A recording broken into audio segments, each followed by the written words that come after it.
안녕하세요. 성경 클릭의 요한 목사입니다. 오늘은 여호수아를 함께 살펴보려고 합니다. 처음 오신 분들도 계시고 계속 함께 하시는 분들도 계실 텐데요. 모두 환영합니다. 여호수아, 이 책은 참 특별합니다. 40년 동안 기다리던 약속이 드디어 이루어지는 순간을 담고 있거든요. 요단강만 건너면 약속의 땅입니다. 그런데 이 책은 단순히 전쟁 이야기가 아닙니다. 하나님의 신실하심과 우리의 순종이 만나는 지점, 그리고 그 만남이 어떤 결과를 가져오는지를 보여주는 책이에요. 오늘 이 시간을 통해 여러분은 여호수아서 전체를 한눈에 보실 수 있게 될 것입니다. 이 책의 흐름이 무엇인지, 왜 이 책이 우리에게 중요한지, 그리고 이것이 예수님과 어떻게 연결되는지 함께 발견하게 되실 거예요. 그럼 지금부터 여호수아의 세계로 들어가 보겠습니다. 첫째, 이 책의 성격과 배경을 볼게요. 여호수아는 약속 성취의 역사서입니다. 이 책은 역사서예요. 그런데 단순한 역사가 아닙니다. 하나님께서 아브라함에게 하신 약속, 내가 내 자손에게 이 땅을 주리라는 그 약속이 실제로 이루어지는 과정을 기록한 역사서거든요. 모세오경을 통해 우리는 하나님의 약속을 들었습니다. 아브라함에게 자손과 땅을 약속하셨고, 출애굽을 통해 그들을 애굽에서 구원하셨고, 광야에서 40년 동안 훈련시키셨어요.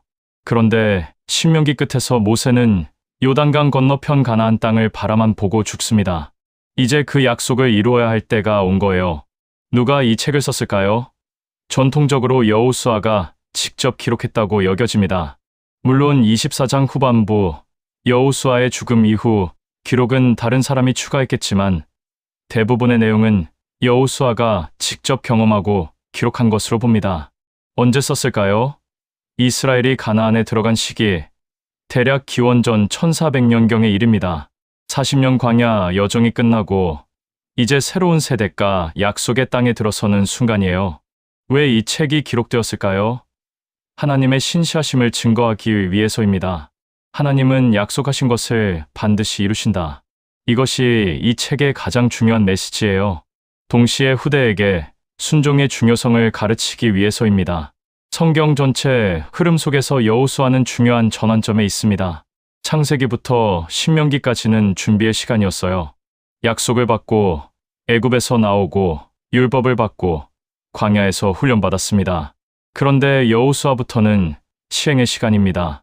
이제 그 약속을 실제로 차지하는 거예요. 신명기와 여호수아는 어떻게 연결될까요? 신명기 끝에서 모세는 죽고 여호수아가 그의 후계자로 세워집니다.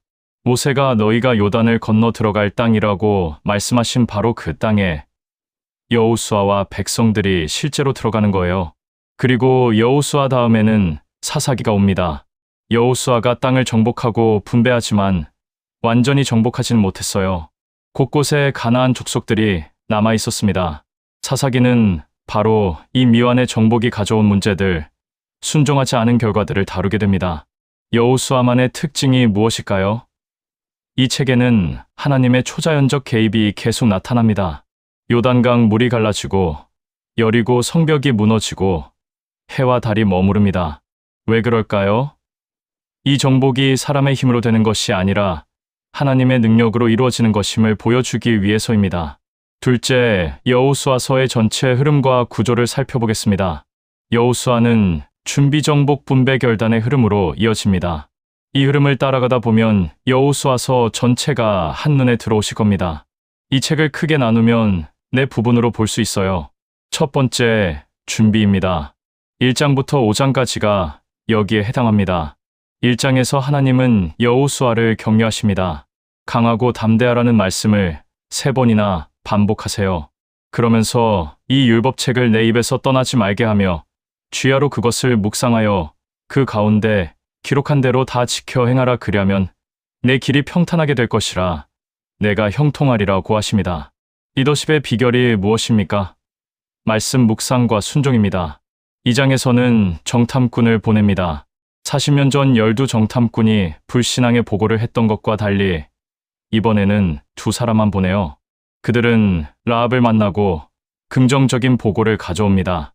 여호와께서 과연 이 땅을 우리 손에 붙이셨습니다. 3장과 4장은 요단강을 건너는 이야기입니다. 홍해를 가르신 하나님께서 이번에는 요단강을 가르십니다. 제사장들이 언약궤를 메고 물에 발을 들여놓자 강물이 멈춥니다. 이것은 단순한 기적이 아니에요. 새로운 세대에게 너희 하나님도 너희 부모의 하나님과 같은 분이시다라는 것을 보여주시는 거예요. 5장에서는 길갈에서 할례를 행합니다. 광야 세대는 할례를 받지 못했거든요. 이제 약속의 땅에 들어왔으니 언약 백성의 표를 받는 겁니다. 그리고 유월절을 지킵니다. 그러자 만나가 그칩니다. 이제 가나안 소산을 먹게 된 거예요. 새로운 시작입니다. 두 번째, 정복입니다. 6장부터 12장까지입니다. 정복은 전략적으로 진행됩니다. 먼저 중부를 차지하여 가나안을 남과 북으로 나누고 그 다음 남쪽을 정복하고 마지막으로 북쪽을 평정하는 순서예요. 동쪽에서 서쪽으로 그리고 남쪽에서 북쪽으로 진행됩니다. 6장은 여리고 성 정복이에요. 요단강을 건너 가장 먼저 만나는 견고한 성입니다. 하나님께서 명령하신 방법이 참 독특합니다.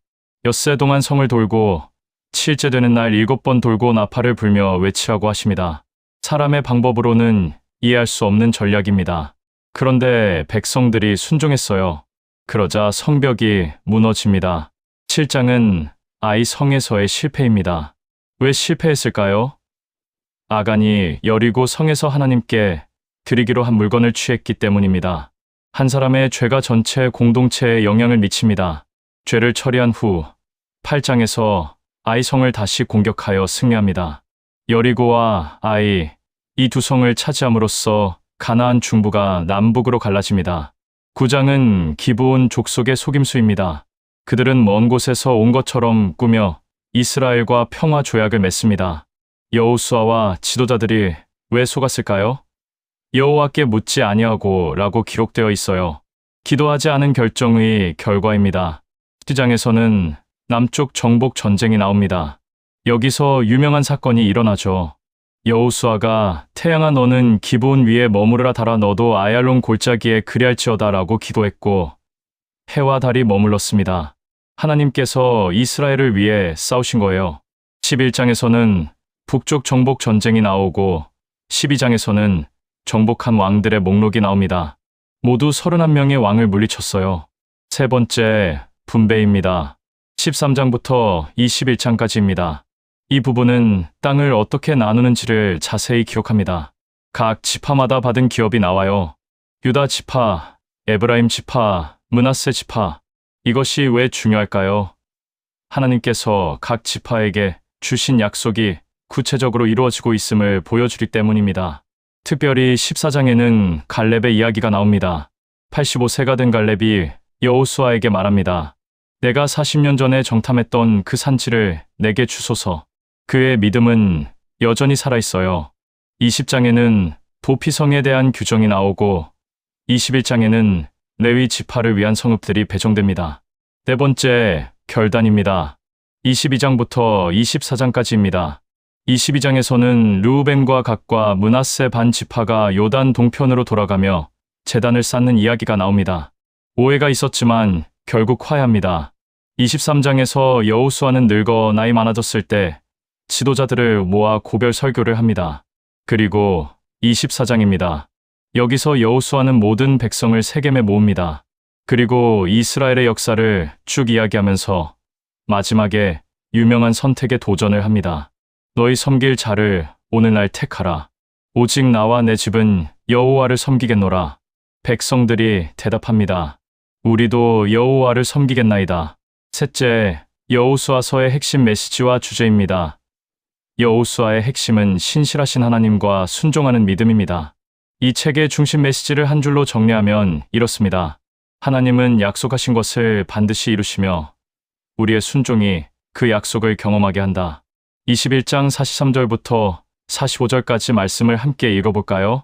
여호와께서 이스라엘의 열조에게 맹세하사 주마하신 온 땅을 이와 같이 이스라엘에게 다 주셨으므로 그들이 그것을 얻어 거기고 하였으며 여호와께서 그들의 사방에 안식을 주셨으되 그 열조에게 맹세하신 대로 하셨으므로 그 모든 대적이 그들을 당한 자가 하나도 없었으니 이는 여호와께서 그들의 모든 대적을 그들의 손에 붙이셨음이라. 여호와께서 이스라엘 족속에게 말씀하신 선한 일이 하나도 남음이 없이 다 응하였더라. 보세요. 하나도 남음이 없이 다 응하였더라. 이것이 여호수아서의 증언입니다. 하나님은 신실하신 분이세요. 수백 년 전 아브라함에게 약속하신 것을 잊지 않으시고 이루십니다. 그런데 생각해 보세요. 이 약속이 어떻게 이루어졌습니까? 백성들의 순종을 통해서였어요. 요단강을 건널 때 제사장들이 먼저 물에 발을 들여놓았습니다. 여리고 성을 돌 때 백성들이 하나님의 방법대로 순종했습니다. 이해되지 않았을 거예요. 성벽을 어떻게 돌아서 무너뜨린단 말입니까? 하지만 순종했습니다. 반대의 경우도 봅니다. 아이 성에서의 실패는 아간의 불순종 때문이었어요. 기브온 족속에게 속은 것은 하나님께 묻지 않은 결과였습니다. 순종과 불순종, 그 결과가 이렇게 극명하게 다릅니다. 여호수아서에서 반복되는 단어들을 보면 이 주제가 더 명확해집니다. 강하고 담대하라는 표현이 여러 번 나와요. 여호와께서 함께 하신다는 약속도 반복됩니다. 두려워 말라는 격려도 계속 나옵니다. 우리도 마찬가지입니다. 우리 앞에도 요단강이 있고 여리고 성이 있습니다. 건너야 할 강이 있고 무너뜨려야 할 성벽이 있어요.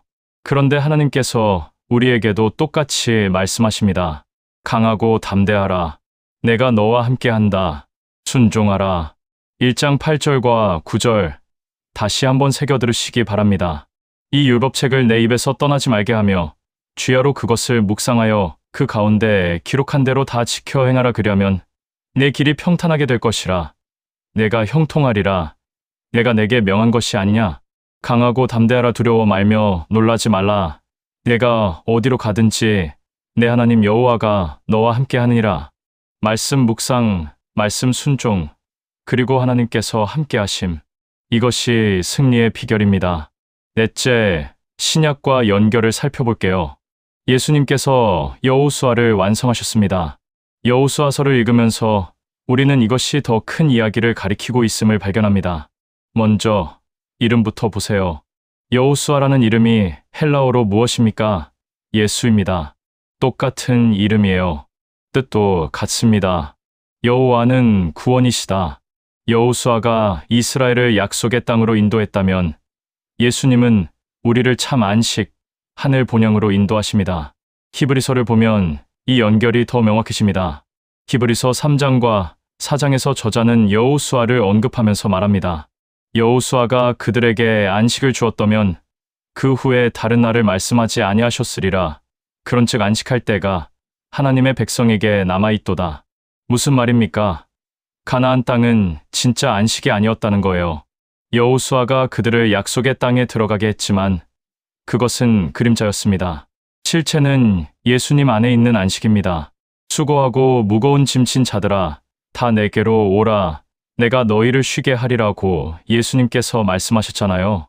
여호수아서의 정복 이야기는 우리의 영적 전쟁을 가리킵니다. 우리도 싸워야 할 대적이 있어요. 바울은 에베소서에서 말합니다. 우리의 씨름은 혈과 육에 대한 것이 아니요 정사와 권세와 이 어두움의 세상 주관자들과 하늘에 있는 악의 영들에게 대함이라. 여리고 성벽이 무너진 것처럼 예수님의 이름으로 우리 앞에 장애물들이 무너집니다. 요단강 물이 갈라진 것처럼 예수님께서 우리에게 길을 여십니다. 그리고 24장의 선택 기억하시죠? 오직 나와 내 집은 여호와를 섬기겠노라.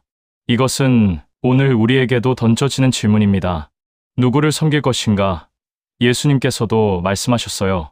한 사람이 두 주인을 섬기지 못하리니 여호수아가 백성들을 이끌어 땅을 정복하고 분배한 것처럼 예수님은 교회를 이끌어 영적 전쟁에서 승리하게 하시고 우리에게 영적 기업을 주십니다. 베드로는 말합니다. 너희가 우여곡절을 겪어야 할 때가 얼마 동안이지만 순간의 고난 뒤에 모든 은혜의 하나님 곧 그리스도 안에서 너희를 부르사 자기의 영원한 영광에 들어가게 하신 이가 친히 너희를 온전케 하시며 굳게 하시며 강하게 하시며 터를 견고케 하시라. 사랑하는 여러분, 오늘 우리는 여호수아서를 함께 살펴보았습니다. 여호수아는 약속 성취의 책입니다. 하나님께서 신실하신 분이심을 증거하는 책이에요. 수백 년 전에 하신 약속을 잊지 않으시고 이루십니다.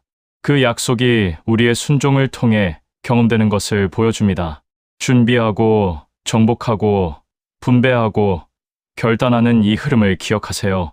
그리고 무엇보다 1장 8절과 9절의 말씀을 마음에 새기시기 바랍니다. 이 율법책을 내 입에서 떠나지 말게 하며 주야로 그것을 묵상하여 그 가운데 기록한 대로 다 지켜 행하라. 그리하면 내 길이 평탄하게 될 것이라. 내가 형통하리라. 내가 내게 명한 것이 아니냐. 강하고 담대하라. 두려워 말며 놀라지 말라. 내가 어디로 가든지 내 하나님 여호와가 너와 함께 하느니라. 말씀 묵상, 말씀 순종, 그리고 하나님의 동행. 이것이 우리의 승리 비결입니다. 여러분의 삶에도 요단강이 있습니까? 여리고 성 같은 장애물이 있습니까? 두려워하지 마세요. 강하고 담대하십시오. 하나님께서 여러분과 함께 하십니다. 말씀을 묵상하고 순종하십시오. 그러면 여러분도 약속을 경험하게 될 것입니다. 그리고 24장의 선택을 기억하세요. 오직 나와 내 집은 여호와를 섬기겠노라. 오늘 이 순간 여러분도 결단하시기 바랍니다. 누구를 섬길 것인가? 예수님을 선택하십시오.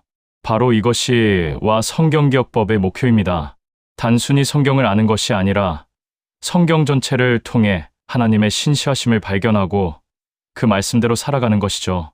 여호수아처럼 말씀을 묵상하고 순종하는 삶, 그것을 돕는 것이 와 성경기억법입니다. 필요하신 분들은 오프라인 강의에서 더 깊이 함께 나누실 수 있습니다. 오늘도 이 영상이 도움이 되셨다면 구독과 좋아요 부탁드립니다. 다음 시간에는 사사기로 찾아뵙겠습니다. 여호수아가 이룬 이 승리가 어떻게 유지되고 또 어떤 도전들을 만나게 되는지 함께 보겠습니다. 여러분 모두에게 하나님의 은혜와 평강이 함께 하기를 축복합니다.